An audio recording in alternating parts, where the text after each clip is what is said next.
I was recently contacted by a set designer in Hollywood who wanted to use GraphPad to lay out his sets for various sitcoms, etc., and the scenes. And to begin with, I just want to say I'm extremely flattered. Um, to be honest with you, GraphPad was designed as a sketching tool. Uh, it is being used by various people to do actual CAD drawings, but anytime somebody wants to do a CAD drawing using my product, I'm just flattered because it's a lot more capability. It wasn't really designed to be a competitor to AutoCAD or something like that. And to begin with, I want to actually just show the type of drawing that he planned on creating. And so if we bring this up, and we'll notice that his drawing as a PDF is actually sort of taxing my iPad to begin with. And so we'll kind of render this. And we can see the level of detail that he's looking for. And there's going to be some enhancements that I'm going to have to do, and then just demonstrate some of the things that are be a bit of an issue. Now, most of this drawing is actually fairly straightforward. And so the dimensions, the lines, etc., that's pretty easy. But if we zoom in on the symbol, and I was able to create the symbol for him, but that's a kind of a unique feature. As well, if we go down, he's going to have a title block that he's going to want to put on there, and I've created this title block, and I'll describe how I did that for him as well.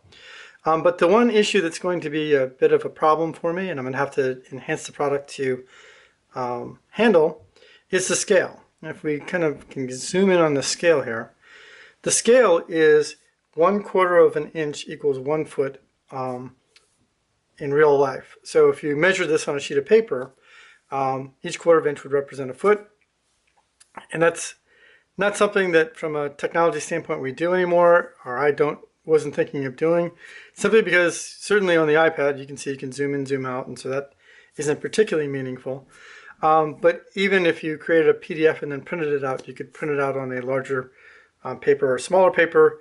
And so that's why initially I wasn't working towards that. However, I can talk about how we can actually accommodate that and how we can print it out and get that, but he would have to put it on a standard size piece of paper, and I would have to do an enhancement to allow him to do that. Anyway, so getting back to GraphPad, I've gone ahead and I've created a couple of objects for him. And so if we kind of zoom in, I'm going to just go ahead and drop this text block over here for us. And now it's going to work the way you'd expect, and I'll show how you can create one of these.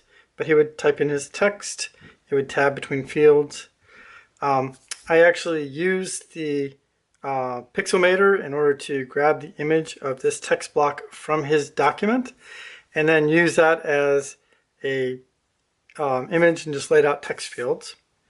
But that's one object that he would have to, that I can send him that would help him. The other object is, again, this little symbol here.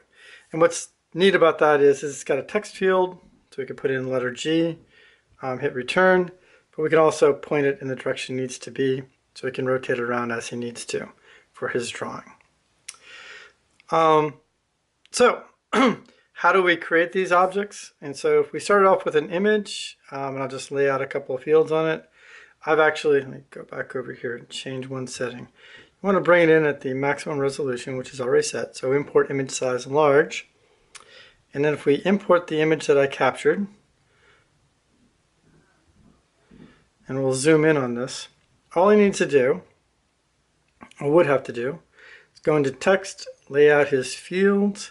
Probably want to type something in so I can see what it looks like. I'm just going to hit the close carriage, and then position and resize it. So let's say, for example, we wanted this to be a font of 10, return. And then he would need to go ahead and change the field properties. And so we're in text mode, select the field, and go to properties, and change it to a 2. And I know this isn't exactly user-friendly, but you'll notice it turns a darker color, and that means that if he creates this as an image, it's now going to be a field he can type into. We do want to get rid of this text that's already in there. Otherwise, it'll show up in the image. So we hit return. And now if we zoom out, let's get rid of this thing. Zoom out, go and close that. And capture this entire image. Go to copy, create image. It's the second one, of course. Delete that, drop it in. And going into text mode, we'll see we can actually type in this field. A little bit more to it, but that's the general gist of it. Now what's unique about this other symbol is that it allows you to rotate. So we can type in a field, put in a letter, hit return, but we can rotate it. Now the trick to that is, and you'll see it with this diagram, the text isn't going to rotate. And so in order for this to rotate and look correct, you need to send the center of the text as exactly the center of the object that you're capturing.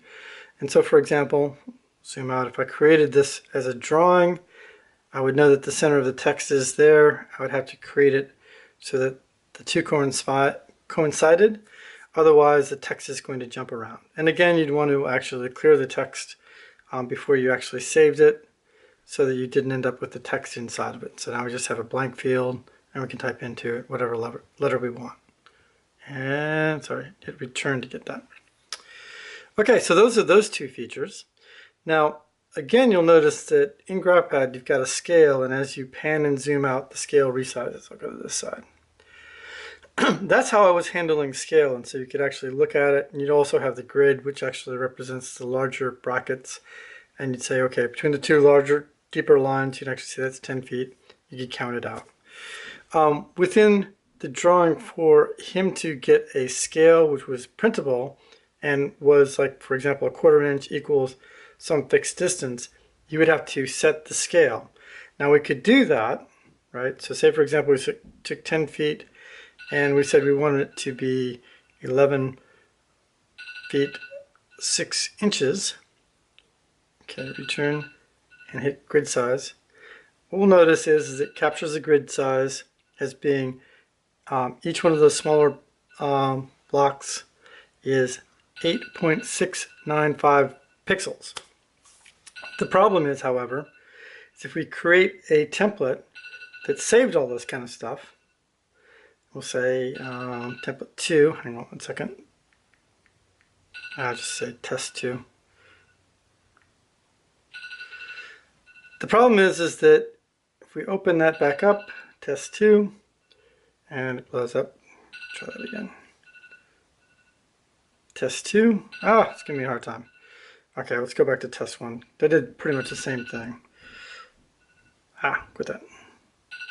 New test scale.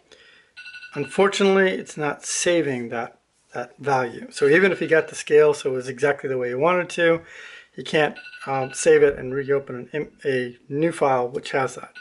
And that's a fix that I can actually put into GraphPad so that if he creates a template at the exact size he's looking for, it would actually be able to capture that set scale of, 1/4 inch is equal to 1 foot or 10 feet or whatever. So that's my presentation. I hope that this will meet his needs. The other thing is that GraphPad is designed to be a sketching tool, not a CAD application, and the limitation there is the amount of information. Every time it actually refreshes the screen, or you move, or you draw, it's going to redraw everything on the screen, which with the iPad is actually quick enough to where you don't notice it. However, if you get a lot of drawing features on there, particularly a lot of large images, then it's going to bog it down and it's going to become a little bit unwieldy. So it may or may not be able to handle the entire set drawing, but that would be the goal. The other last thing I'd like to show, before I forget about this, is that in the settings, if you wanted to say, for example, a C-size drawing, you can change the actual width and height of the drawing, so it's whatever size you want it to be. And so if you wanted to have a C-size drawing and have all the information then printed out as that size, you can do that. Again, the limitation would be on the amount of information you could actually present. It would be the amount of information you could actually present in the drawing and have it actually still function. So that's really my presentation. Hope this will meet his needs. If not, it's still been kind of fun just to play with it. Thanks.